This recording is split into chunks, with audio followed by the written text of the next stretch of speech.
So I am a Christian, and I don't think there's anything wrong with us Christians having New Year resolutions.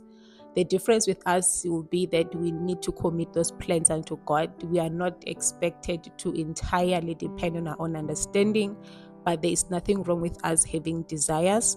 There's nothing wrong with us believing in God for something in the upcoming year. So, greetings everyone. Hello guys, and welcome to my YouTube channel. My name is Masana, and thank you so much for clicking on the video. So today we are talking about New Year resolutions. What are they? What are the benefits? How can we set them and trace the progress throughout the year? And I'm also going to share my opinion about where I stand about Christians having New Year resolutions. So if you think you may be interested in a conversation related to that, you may consider sticking around until the end. So New Year resolutions are just goals you wish to reach, you and I wish to reach in a space of a year. It's something that it's common in our society, I think.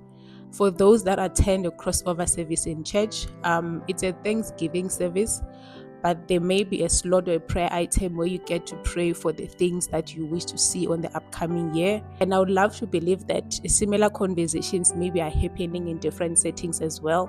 So I think it's something that we do, maybe not as intentional. Maybe we don't even vocalize it, but there's this expectation that comes with the new year. There are certain things that you want to do in the new year, even if you are not really talking about it. So I think we do set the new year resolutions culturally or as a society, but maybe not as intentional about it. There are benefits to New Year resolutions, one of them being reflection or self introspection.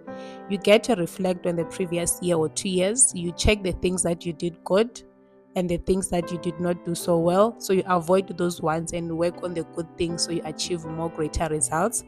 And because the New Year resolutions must be good goals, meaning that you need to have certain habits, you need to have certain steps you are willing to take daily or weekly in order to get there, meaning that it will help us to establish good habits. And because the goal it's always to achieve something good at the end, it means that those habits are going to improve our overall well-being. For someone that wants to lose weight, for example, they have to exercise and eat well. The idea is for them to lose weight, but exercise comes with other good benefits with it. So imagine having a group of good habits that you have established. Of course, that will positively impact your life. It will improve your general well being, it will improve your life to a greater extent. So, I am a Christian, and I don't think there's anything wrong with us Christians having New Year resolutions. The difference with us will be that we need to commit those plans unto God. We are not expected to entirely depend on our own understanding, but there is nothing wrong with us having desires. There's nothing wrong with us believing in God for something in the upcoming year. So I am for the opinion that it's okay for us as Christians to have New Year resolutions. And then the next question will be, how do we then set these New Year resolutions? Then the first thing is you pray about it, you seek God, you get clarity. In case there are specific things that He expects from you in the upcoming year, you're able to align yourself according to His will. You pray for your heart as well. You make sure that your motives are good. It's easy to desire something from a bad place.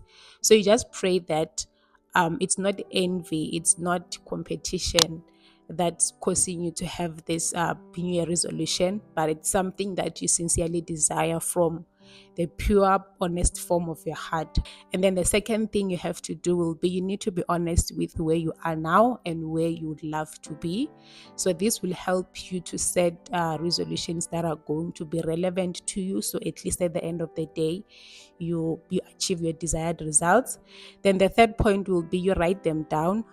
It does not have to be a long list of things, but if that's your case, there's nothing wrong with that. God is capable of doing exceedingly and abundantly, but it does not have to be a long list of things, but you need to write them down and do your research as well. Know what you're getting yourself into. If it means you need to ask someone about it, do it. And if you can't, the information is readily available as well on the internet. Just do your research so you know what you're getting yourself into. And then after writing down all the goals and after doing your research, the next point will be to have your final draft where you make sure that all those goals are as clear and well detailed as possible. Then under each point, you're going to write the steps that you are going to take, all the habits that you're going to establish in order for you to get there. Meaning that if you have 6 New Year resolutions, under each one of them, you need to write all the steps that you're going to take.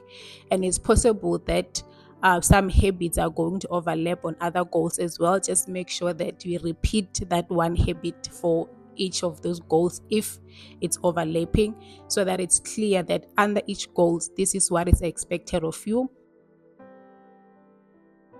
So on this next slide, I'm just going to give 2 practical examples as I demonstrate what I'm explaining. So on the first example will be, let's say you want to pay off a certain debt. For example, you want to settle your clothing account. So the first thing that you check will be, you check the credit available, check how much you're owing the shop, and also your monthly installment.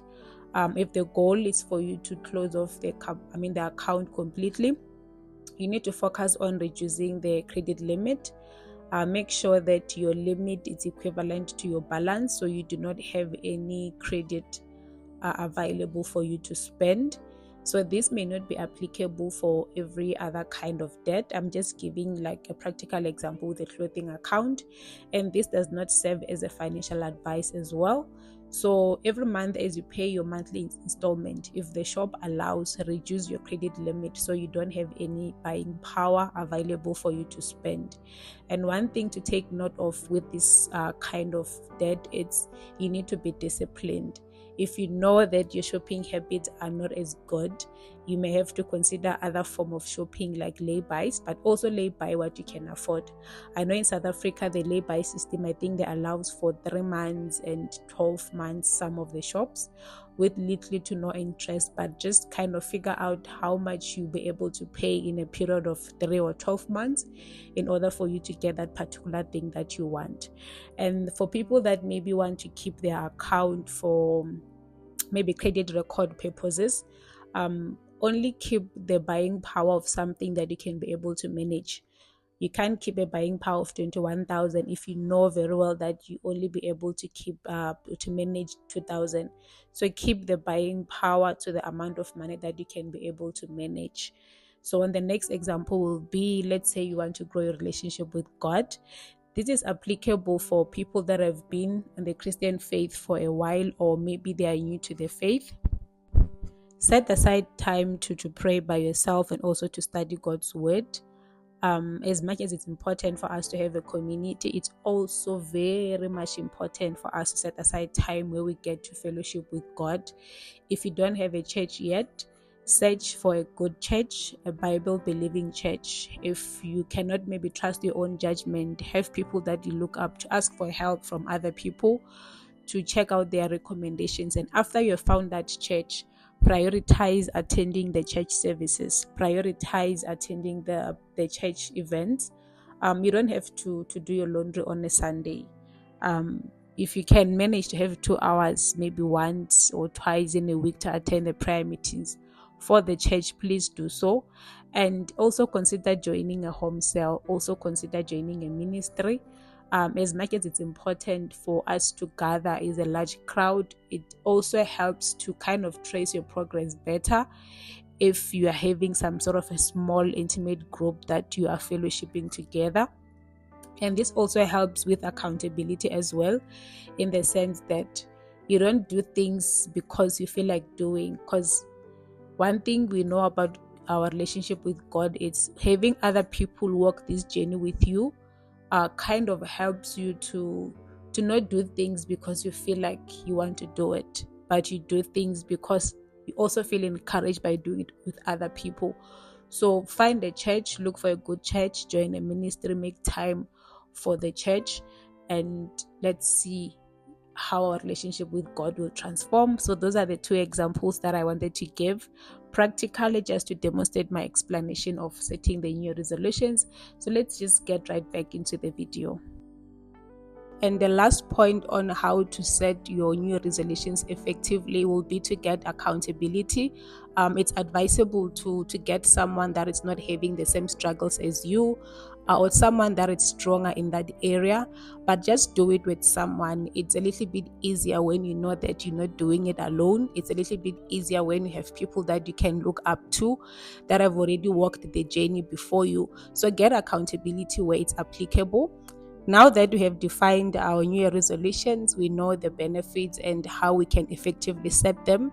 Then the next part will be, how can we trace the progress? How can we trace it to ensure that we are being progressive throughout the year? You need to set aside time where you're going to review your New Year resolutions, maybe after a month or 3 months, where you can go through your notes to check what you have achieved so far and what you did not achieve. Of course, this depends on the designated time of that goal. And then for the things that you did not achieve, you now check, is it something within your control? If no, then there's nothing that you can do about that.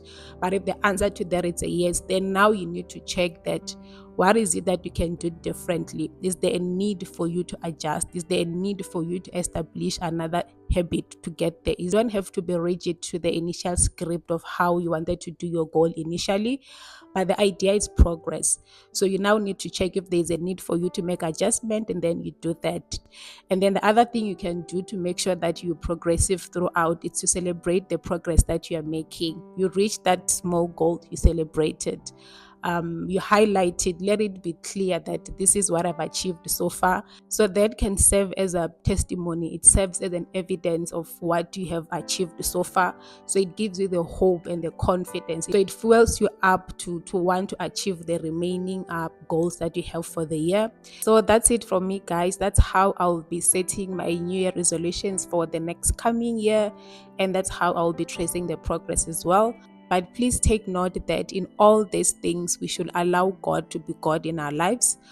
He knows what's best for us. So if there is a need for any adjustment that God will want you to do throughout the year, you should be flexible to do that, because He's the one in control of our life. So this should not in any way want to make us feel self-sufficient, thinking that maybe we can do it on our own.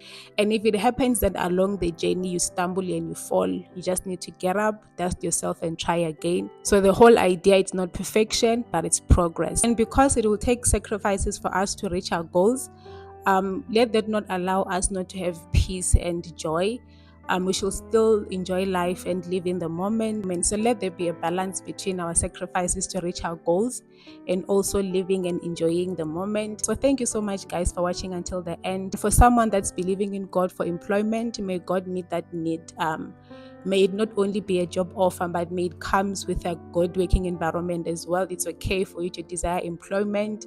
You are not lazy, and I pray that may God fulfill that desire in Jesus' name.